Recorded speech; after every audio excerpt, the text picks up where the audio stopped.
Hi everyone, my name is Jeff Starr, and if you haven't been to my channel before, I do videos about sitar, the guitar, and making short films. And a viewer had asked me if I would do a video talking about a very basic and fundamental sitar technique, which is the da and ra stroke of your mizrab hand. In this case, it's my right hand. Maybe you're left-handed, I don't know, but which is the way you pluck the sitar. So da is like this, and ra is open in your hand. And the reason I want to focus on this is because this is something that I see very common with new sitar students and with people that are teaching themselves and are self-taught. This is usually the big giveaway, and I think that it's really easy to fix, and it's something that you should fix. Now, just very briefly about me, if you don't know who I am, I've been playing sitar for 6 years. I'm a student of Ustad Ikhlaq Hussain Khan, who is a disciple of Ravi Shankar. If you don't have a teacher, he's a great teacher, and you can find a link to him in the description. Before I forget, not to get off topic, I'm shooting this with a different camera and different microphone setup, so hopefully everything is in focus and you can hear me okay, but I wanted to try and do something a little different because I thought you'd be able to see this a little bit better. Now onto the topic at hand. So the da and ra stroke. I'm just going to play for a second just so you can see what I'm talking about, and I'm just going to play the sorghum from Raga Yaman.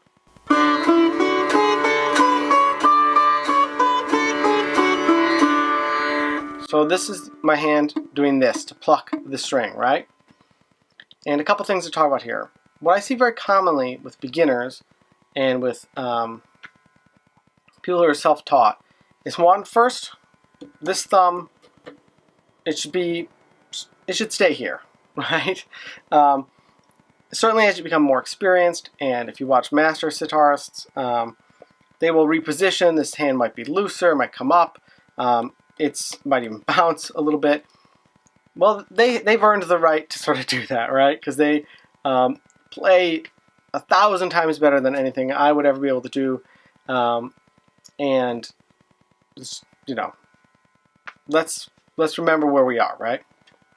So as beginners, though, we really want to think about this thumb is sort of immovable, and this is where the neck and the body usually come together. You'll see the decoration sort of on my sitar ends here.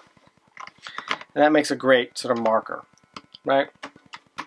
The next thing is, I'm not just using my finger, right? I'm not just going like this.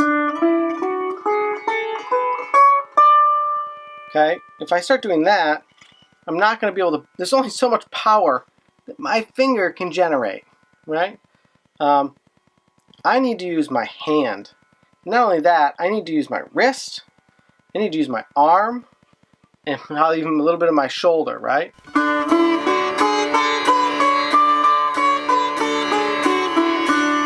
Right? The next thing is you'll see all my fingers are moving. I'm not just driving with the one, right?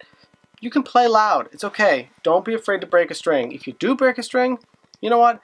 That's a rite of passage. Now you get to figure out how to restring your sitar, and that is its own amazing lesson and challenge. So,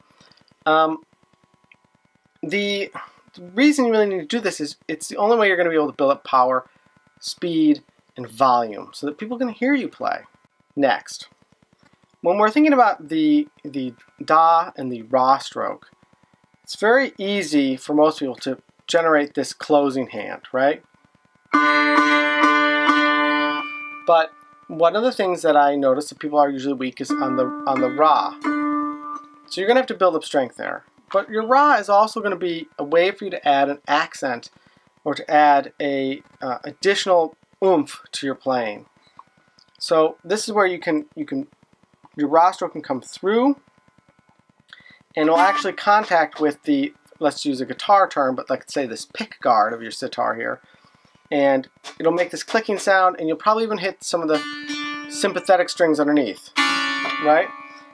So I'll demonstrate this now.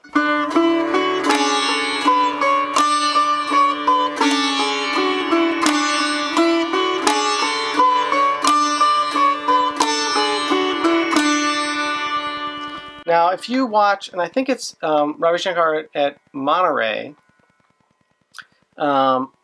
which is easily, I think you can find it pretty easy on YouTube, or certainly as a video, you can buy it. You'll see, I believe in that video, he does this raw accent, like really fast, just hits a bunch in a row. And I'm always blown away by that. That is this master skill level that we always want to attain, you know, right? How much can we improve? And if you're just going like this, not even doing a raw stroke, and just only doing da with your finger, you're never going to get to that level. Right? That's obvious. You know that, right? So, you know, in my experience, and once again, this is my experience as a student myself. I'm not a teacher. I'm not, you know, I've been playing for 6 years, but that doesn't make me an expert, right? But in my experience, this is something that you can really want to focus on early, because it's going to help you just grow and help you with everything else, help you with your tons and your guts and just everything in general. So the stronger this hand, the stronger all of your playing is going to be. So I'm going to just demo this again so you can hear it.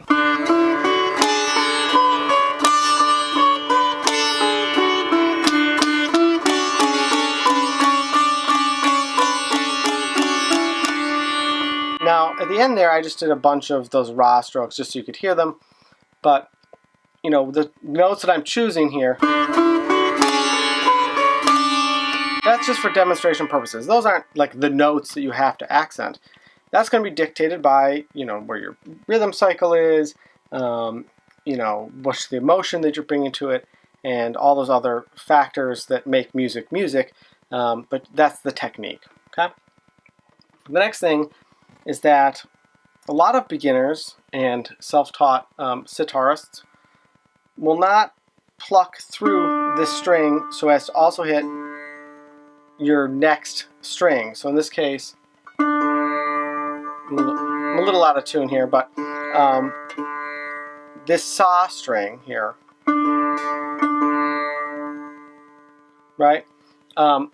You want to bring some life to that. You're not going to do it every single pluck. When you're a lop, you might not always hit it, but you want to make sure that you are generating the ability to do so, and to help create the energy in the instrument to make the rest of your strings, specifically your sympathetic strings underneath, and to generate enough vibration in the chawari to help bring alive some of the chakari strings, right? So there. Right? So you need to be able to play with power. And once again, if you're just doing this, it's not going to be a lot harder to get there. Right?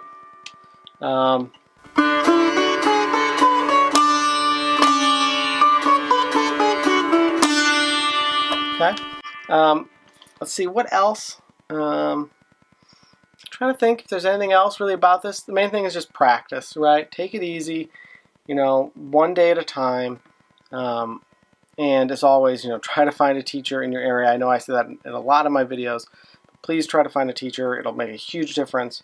Or if you can't find a teacher in your area, obviously look for one online. If you have any questions about this, please leave a comment. If there's something else you want to see in another video, please leave a comment and let me know. You know, this is a very difficult instrument, and all I'm trying to do is make it more accessible, so that more people want to study it, more people want to learn it. I wish that I had done so, you know, so much earlier, because it's one of the best decisions I ever made, was to take lessons and to start learning the sitar. And I really want to encourage others to do that, and to help foster a community online of other students. You know, so, you know, I share what I know, and within reason, of course, you know. So, okay, hopefully that's helpful.